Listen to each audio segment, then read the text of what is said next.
Hello, welcome to episode 2 of Newspaper Ads from the Week, where I share vintage newspaper ads clipped from either the San Francisco Examiner or the Oakland Tribune that are concurrent with the work week of June 22nd through the 26th, 2026.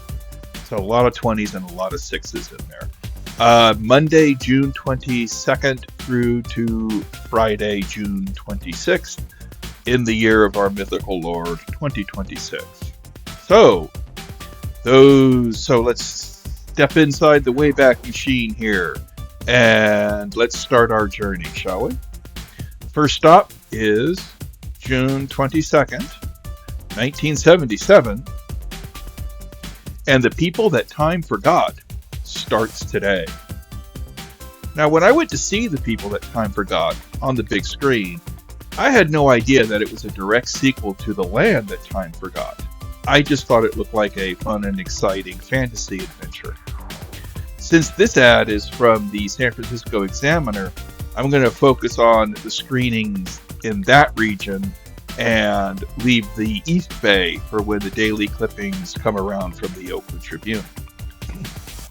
Here, all the markets look to have paired the film with a reissue of At the Earth's Core, which just so happened to have been made by most of the same creative team that was responsible for The People That Time Forgot, The Land That Time Forgot, and another film called, I think it was Warlords from Atlantis, which I also saw on the big screen. But that's a story for another day. The only member of the creative team that wasn't around on this one, I think, was Milton Subotsky, as he and the credited producer Max J. Rosenberg had parted ways by this time, and their Amicus production company was no more. Also around this time, Max J. Rosenberg also had his name and fingerprints all over another film that was coming out in 1977, The Incredible Melting Man. But more on that at another time, when I get to those ads. Okay, we're going to bop back a week, and my flubbing actually segues nicely into this one, because on June 22nd, 1976, The Big Bus starts tomorrow. In the previous episode, the first episode of this show, I flubbed my Wayback Machine timeline, which can and will happen, thanks to our zipping back and forth across decades and even an entire century of daily newspaper ads. When I thought I had already discussed The Big Bus, which I had not. I gotta be careful about that, because I say The Big Bus, but I could also come out and say The Big Bus, and that's a very different type of picture. The comment I cut off was that the big bus stumbled so that airplane could fly. I do think the reason the latter worked better than the former was that they played the core disaster tropes with a deadpan seriousness, which, if my not all that reliable memory is serving me correctly, this disaster parody from 1976 did not. I did not see this on the big screen. I don't even think I remember it coming out. And I did see it, I think, on HBO. And there are two things I recall about it. The co-driver, played by John Beck, had some kind of epileptic or narcoleptic seizure disorder that caused him to pass out at random times. Always a safe thing for a person driving a nuclear-powered double-decker superbus. Then there was a sequence where the lead actor had to save Stockard Channing's character, who I think was playing his love interest, from drowning in a room that was being flooded by malfunctioning soda fountain. Other than that, there's not much I have to say beyond the fact that the double-decker luxury nuclear-powered cross-country bus that was featured in the film did look pretty cool. And I really can't confirm if there's ever been an officially licensed collectible replica of it ever made, of this impressive and ludicrous vehicle that had a dining room and a swimming pool and all kinds of stuff. But I did find an image of a replica that some enterprising model maker had constructed, and whoever that person is or was, I tip my hat at the hard work done to recreate this charming oddity. But Airplane is better and funnier than the Big Bus. At least that's how. Let's see what I think. Also, the Big Bus reminded me of. Anybody remember Super Train? It was a really expensive TV show in the style of The Love Boat and Fantasy Island, in that it was like a weekly anthology about a nuclear-powered or a super speed bullet train that shot across the country. It lasted all of, I think, 2.5 episodes. But I remember it. Do you? All right, we're going to shoot back 19 years now to June 23rd, 1957. And here we have an announcement that a double bill of 20 million miles to Earth and the 27th day will start on Wednesday. Now, 20 million miles to Earth tells the tragic tale of a Venusian animal that has been brought back to Earth where, alone, confused, and scared, it is tormented by equally confused and scared humans. Although somewhat hampered by its paltry budget, at least in the live-action areas, the stop-motion animation by Ray Harryhausen is superb. The unnamed alien, at least unnamed in the film, but has been known to fans as the Ymir, is so skillfully animated that it moves and reacts as if it were a living being and not a special effect. This was also the first of 3 films that would be directed by Nathan Juran, who for Ray Harryhausen. The other 2 being the 1958 classic, The Seventh Voyage of Sinbad, and then 1964's First Men on the Moon. Juran also, coincidentally, would direct such notorious films as Attack of the 50-Foot Woman and The Brain from Planet Oris.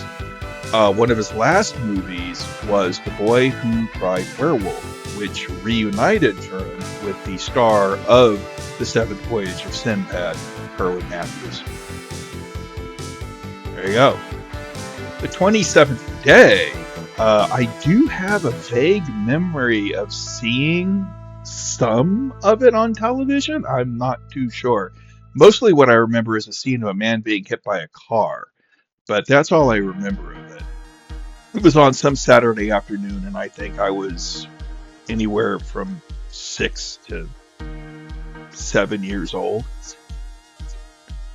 The book, or the film, was based on a 1956 novel written by John Mantley, who would go on to write a season 2 episode of The Outer Limits, which was Behold Ek, which was actually a pretty funny episode. Mantley also would go on to serve as a producer and showrunner for later seasons of the television series Gunsmoke, mainly from 1965 through about 1975, and had a writing credit on 17 episodes and a producing credit on 240 episodes. He also produced and wrote the late 1970s series How the West Was Won, and he also had some producing credits on series such as The Wild Wild West, Buck Rogers in the 25th Century, and MacGyver. I was also surprised and delighted to learn that the film was directed by William Asher, television workhorse. Asher is credited as a director on 102 episodes of I Love Lucy. He directed the first season episode of The Twilight Zone titled Mr. Beavis. He directed 131 episodes of Bewitched and many, many more. but I know Asher best for directing the queasy 1981 hagsploitation-themed slasher thriller Butcher, Baker, Nightmare Maker, which I saw on the big screen as Night Warning. And that was actually the first ad of the week that appeared this year in 2026. And the very first Stuff of the Week episode from the first week of January this year. There is a little teaser for the Night Warning that starts on Friday. It's all connected. So we're going to shoot forward now 20 years. We're going to return to 1977, June 23rd, 1977. And Sorcerer starts tomorrow. Now, I do remember seeing a full-page color ad for Sorcerer in either Time or Newsweek, and getting really excited. I mean, the movie was called Sorcerer, and it was from the director of The Exorcist, right? So was there a sorcerer that was like guiding an evil-looking truck through the jungle, or what? I mean, what was going on? My dad crushed my dreams by informing me that it was not a horror film at all, but just an action movie. And my interest in the film withered, and the movie came and went pretty rapidly at the box office, thanks in very, very, very, very large part to the fact that everybody was going to see Star Wars at that moment. I think it opened like a week after Star Wars, so it was just kapushed. When I did get around to seeing Sorcerer for the first time, I believe it was on television in Hong Kong, and it was under the alternate international title of The Wages of Fear, which it was another adaptation of the novel and a remake of the film of the same name. I also had no way of knowing it at the time, but the version that I saw on television appears to have been the international cut, which had somewhat different opening credits and a different ending, because it bore little resemblance to the version that was evidently released in the United States. Years later, I would see that version and be blown away by its ferocious intensity and uncompromising nihilism, especially the ending, which had me gasping, oh yeah. But yeah, it's a great film, and well worth seeing.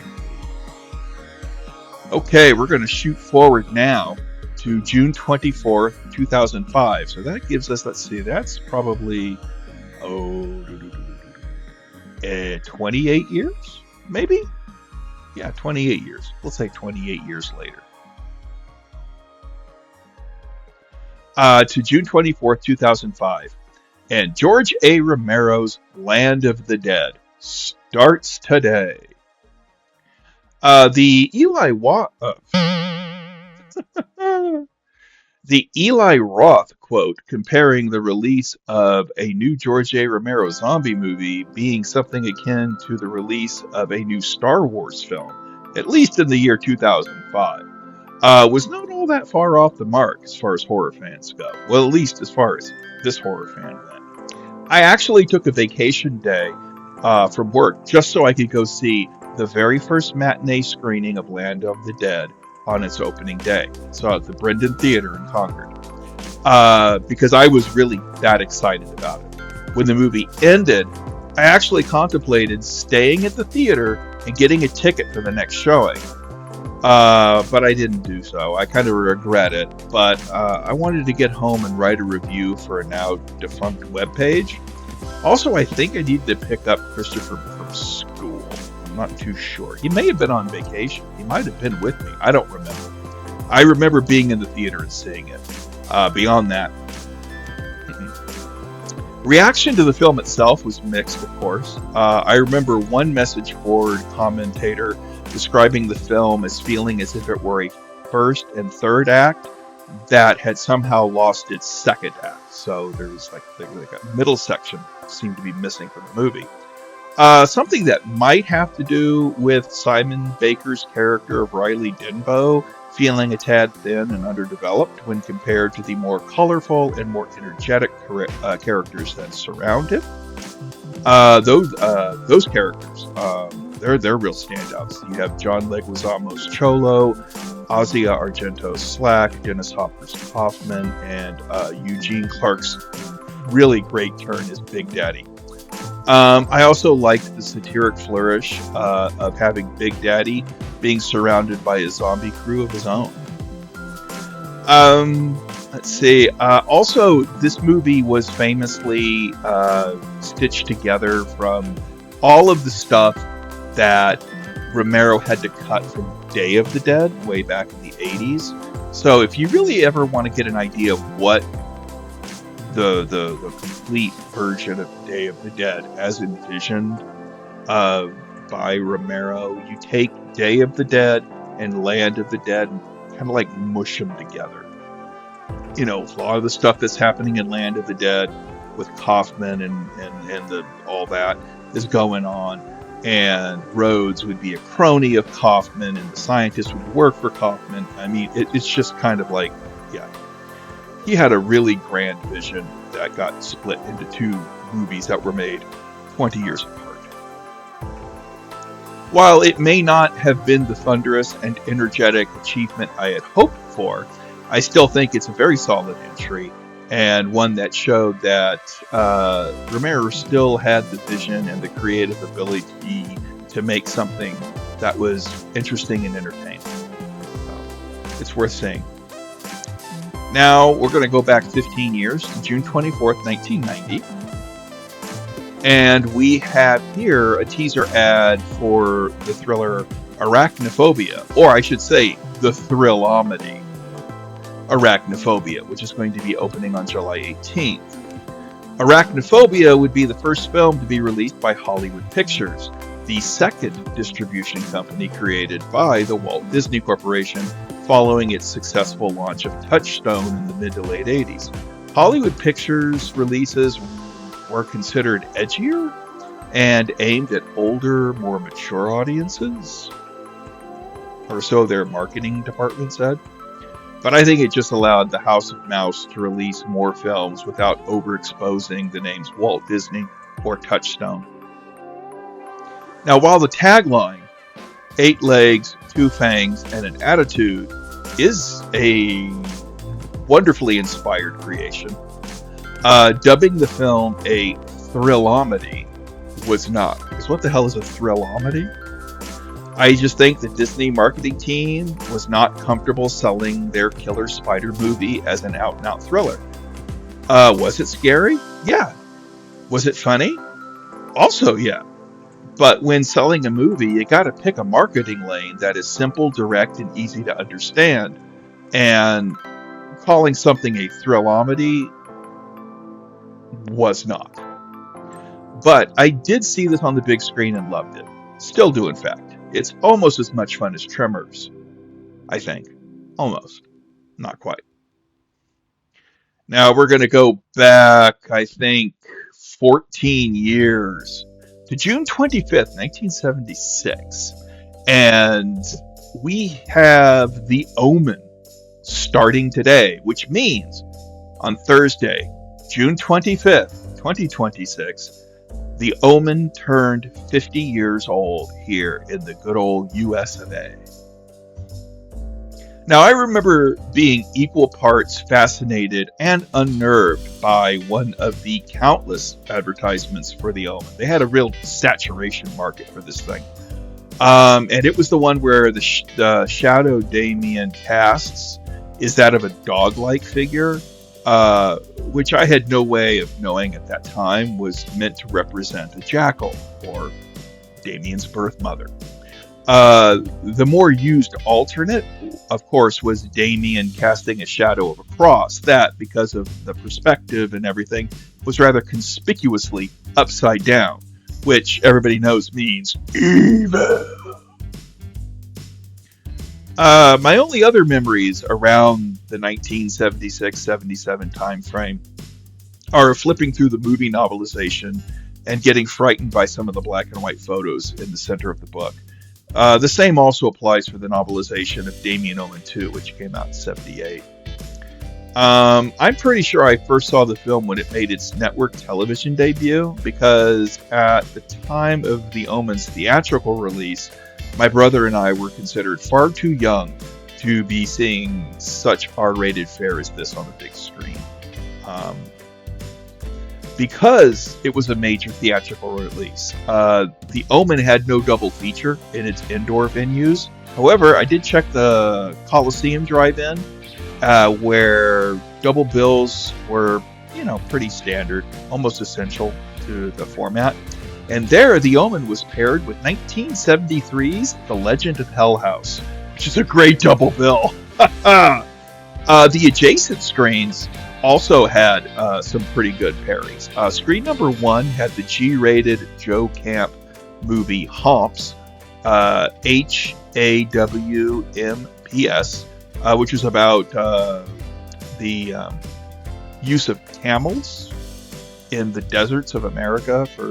So they evidently at one point, I guess the army some decided let's use camels instead of horses, and this is a comedic story about that. That was paired with Ron Howard's first theatrical film, Eat My Dust, as a star. His directorial debut would be Grand Theft Auto, which coincidentally was made by the same company. I think it was both New World Pictures, Roger Corman Productions. Screen 3 had a wonderful double bill of Godzilla vs. Megalon and the Giant Spider Invasion. Okay, we're going to shoot back now. Ooh, let's see. A few short years to 7 years to June 25th, 1969. And The Wild Bunch starts today. Now, the people that were lucky enough to go see this obliteration of classical Western tropes on the big screen at this particular moment in time would be very fortunate indeed, as they got to see the film in all of its unedited or complete glory before the studio demanded damaging cuts be made to the film. These demands were sent by a telegram by Warner Brothers head of distribution on July 3rd, 1969, because the movie was doing well, and there were exhibitors who said the movie was too long. They wanted to squeeze in an extra showing. So cuts that were made were not done with any input by Sam Peckinpah or anything.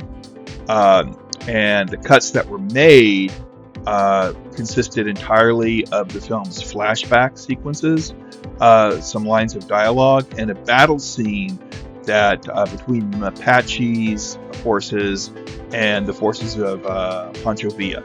That last cut really stung and harmed the film, as it showed that Mapache had just as much grit and strength as any member of the bunch, that he wasn't just a drunken slob with delusions of grandeur, that he actually was every bit as tough as Pike Bishop and his crew.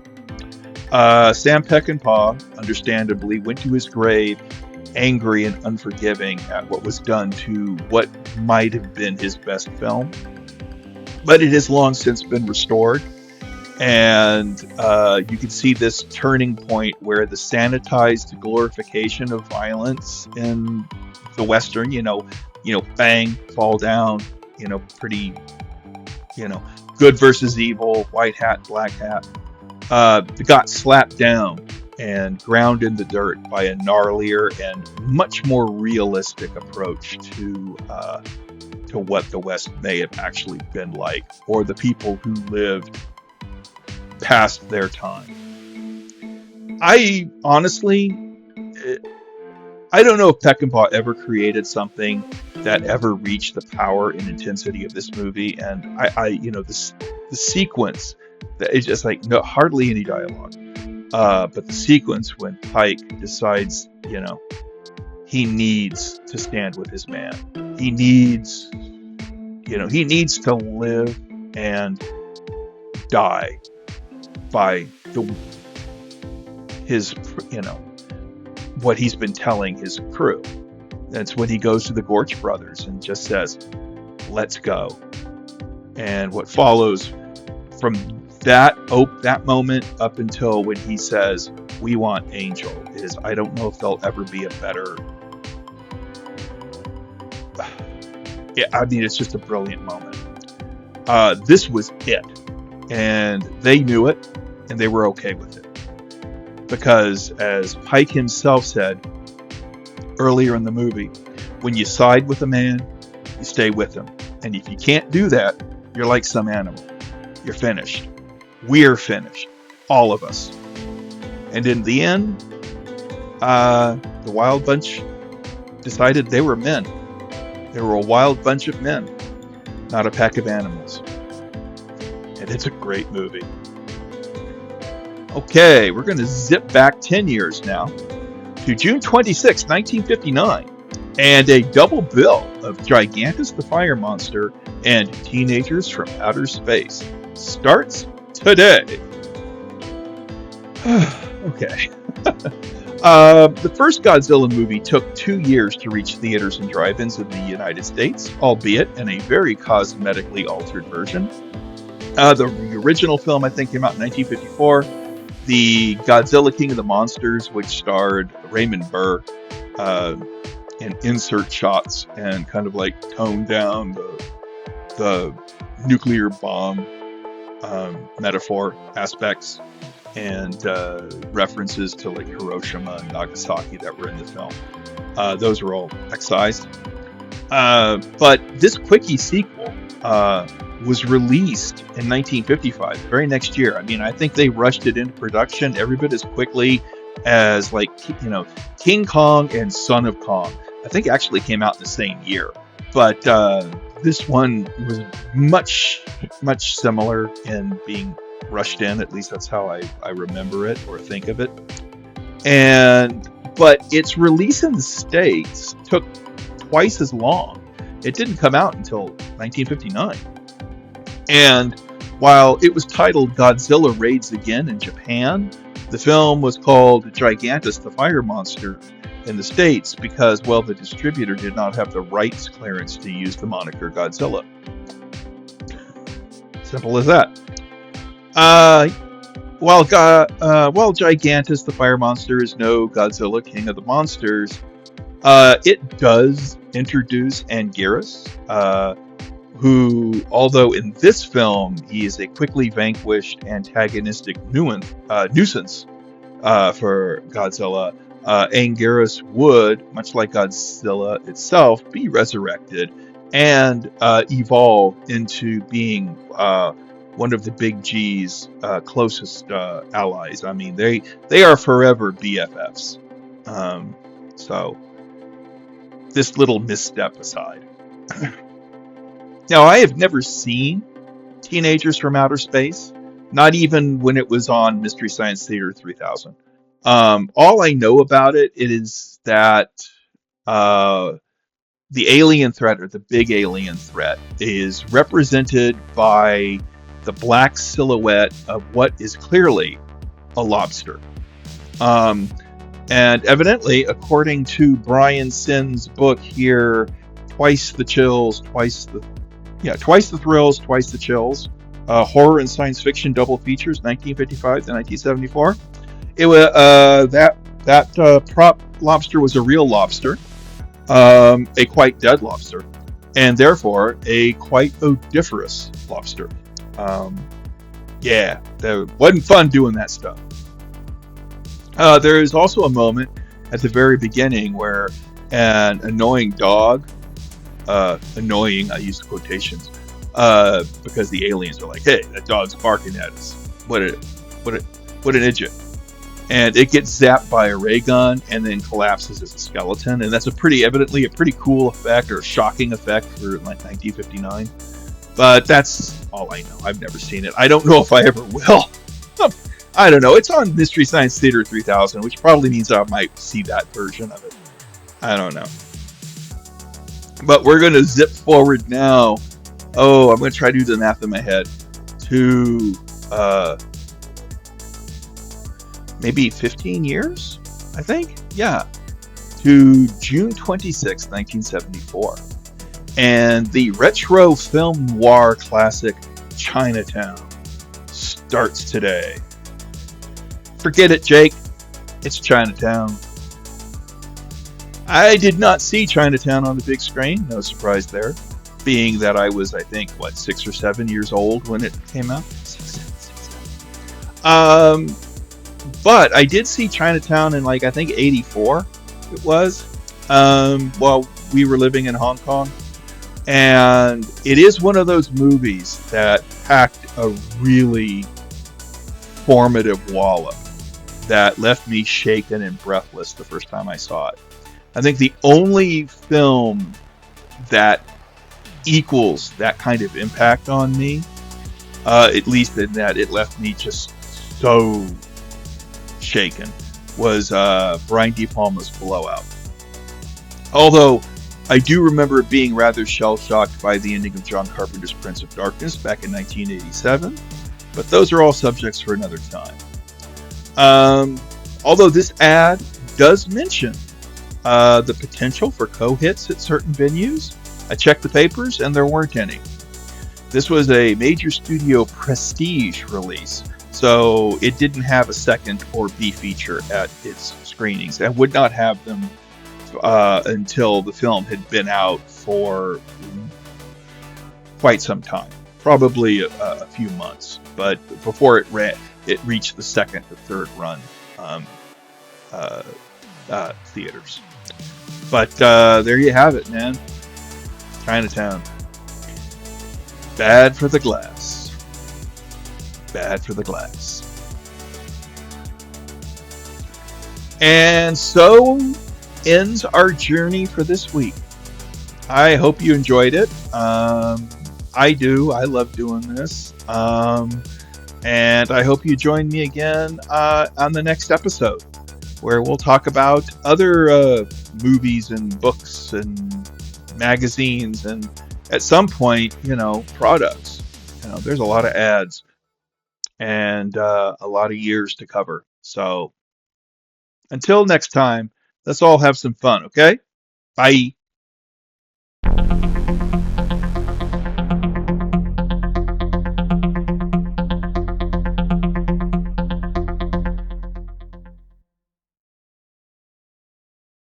Enough is never enough.